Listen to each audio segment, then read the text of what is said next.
hira enonao izao tsy orenao intsony rehefa ny aoriana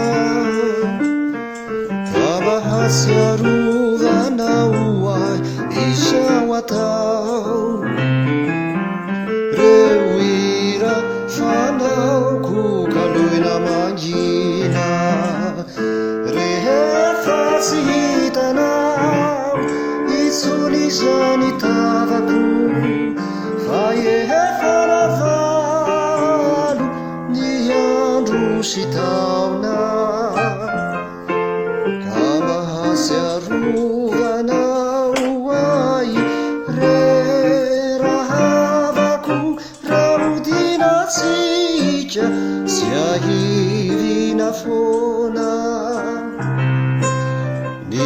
hany mafarany anafatra farako ka iangaviko ho tanterakao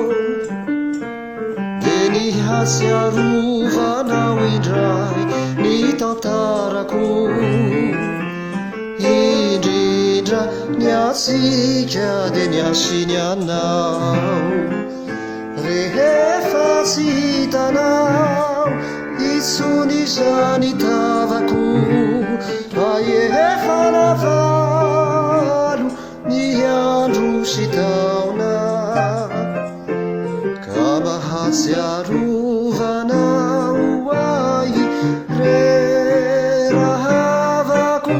reodinatsika